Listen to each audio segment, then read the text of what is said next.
These are the most effective ways for you to find off-market properties for your buyers.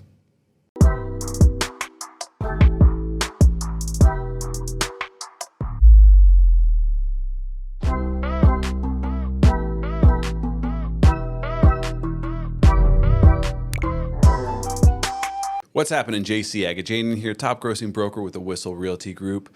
And each week we summarize the Fast Forward Network's Mastermind that takes place on Mondays for you to get the top tips and tricks from these top producing brokers.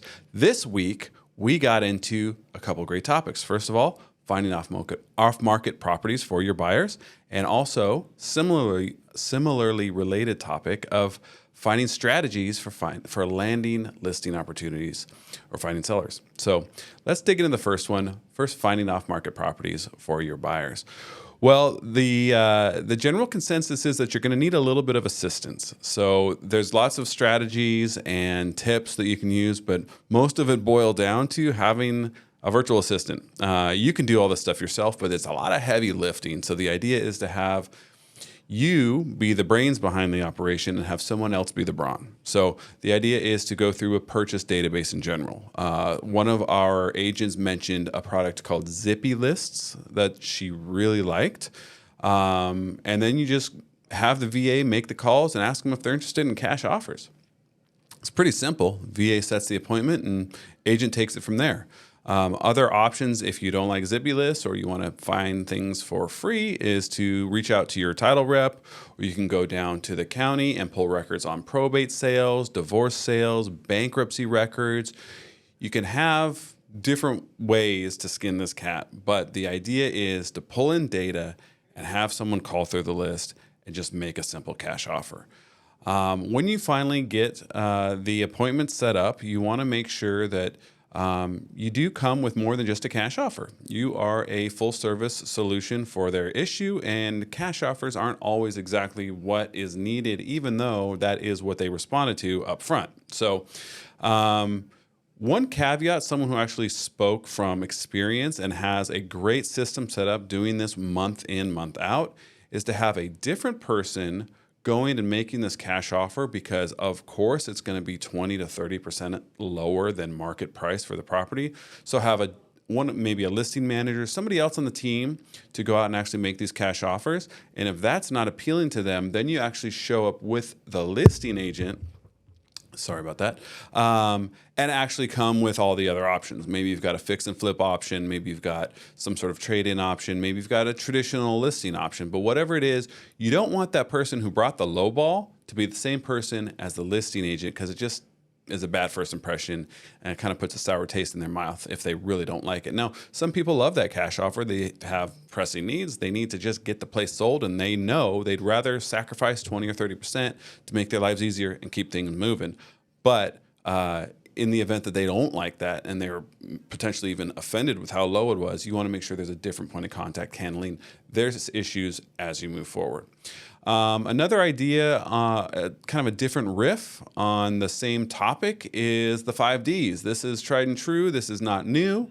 But if you haven't heard of it, we've got death, debt, divorce, deployment, and disease. Lots of reasons why people need to sell and sell in a hurry. So there's different ways you can find various pieces of info on each individual topic of the 5 Ds. You can be creative and resourceful on your own with that. So we're going to move on to the next topic, which is similar to the first one. It is landing listing opportunities. And if you've been paying attention to our recaps for any period of time, you'll probably realize that the CMA a day is a topic that's come up multiple times. The basic premise is that you are making market evaluations for a certain group of homes that you've created a list of, and whether you're farming that area or you found a specific reason, maybe they're homes owned by people that have lived there for 40 years or longer, whatever it is that you've created, send out CMAs like crazy. Another way to do it is to go about just tracking down non-owner occupied homes. Just direct mail, call, however you're going to reach out to them, but find non-owner occupied properties. Another idea about finding listings is pretty basic, but it was something that a lot of people aren't doing, and that is consistency with video. The idea is to basically get at least a couple videos out via, MailChimp, Constant Contact, whatever you choose, Emma, to your database, which should include all your past clients, your prospects that you haven't worked with, your sphere of influence, anybody that you might want to hear from you has got to be hearing from you twice a month with an educational based video. You want to be teaching them something, whether it's timely about the market now or evergreen, like, 3 tips to get prepared for your first home purchase, or whatever it is. You need to be reaching out on a regular basis. And in the mastermind with hundreds of people, these are people who have ridiculous sales volumes, top grossing agents across the country and across Canada as well. We only had a fraction of them that are actually able to raise their hand and say, I do this every single month, twice a month without fail. Most people are not even doing this in the top levels, let alone the rest of the market. So if you do decide to adopt this, you are going to elevate yourself above your competition for sure. When you are reaching out to your database or anyone else for that matter, you need to make sure that you're doing the multi-channel marketing approach. This is something I learned years ago in my business courses at San Diego State, but it rings true today in this real estate profession.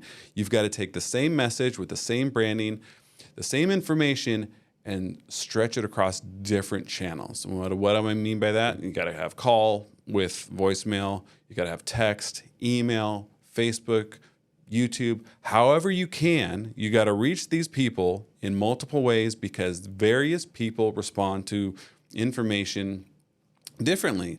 And you probably know this just from working with your clients. Some clients will be on text all day, responsive immediately, and never even look at their email. Other people prefer email and want you to just look at them, and they won't even respond to a text message. You got to figure out how your clients are going to be responding to you, and when you're doing something on a broad level, you got to just cover all fronts to make sure that you're not missing anybody in there. And a follow-up on that topic is when you're producing content, if you're looking to work with sellers, then speak to sellers. Talk about topics interesting to sellers. Be aware of who you're talking to. And an important side note that was brought up is to always speak to people individually. Even though you're making a video, don't say, hey guys, or what's up fam, or anything like that. You're speaking to an individual. So you want to make it in the first person, talking to them, not a group of people. It just depersonalizes it. So we got a couple tips as well as far as emails go with good open rates. One of the agents just gave some ideas of things that worked well for him because he tracks it all. And so a huge one for him was offering off-market properties. Some niche topics like discussing the ins and outs of capital gains or moving. He lives in Hawaii, so moving to Hawaii with pets, it's a little specific because you got to have certain vaccinations and wait times and everything. Or, which house on the market right now has the sexiest pool, or just niche things like that. And then more broad topics like off-market properties or seller tips or buyer tips or things like that were great open rates for him. Also important, make sure that, of course, you got to be the one to create this content, but you don't have to be the one to do everything. You don't have to be the one to edit it, to create the thumbnails, to update the MailChimp list or the Constant Contact list every single time it goes out, which you should be doing because you're always adding people to your database, right? So you want to make sure that everyone's included. You don't have to be doing all that. You got to make the content, and then you should have someone designated to do this. So even if you are slammed, you're busy, you're meeting clients, you're showing properties, you're having listing appointments, whatever it is you're doing, this can still be going on in the background. It's crucial that you figure out how to do this so that even if you are tied up, your marketing still goes out. Another idea that is a little bit of a longer play is retargeting. If you're not familiar with retargeting, it's basically the concept of making sure that your advertisements and marketing kind of follow your client around the internet. Most of it is going to be on the social. You're going to be offering up ads. They've already seen you. They've already been to your website, and you're just following back, trying to pull them back in. Retargeting is huge. It's a whole world you can dive into. Do some Googling. It's important, and you should be aware of it if you're not already.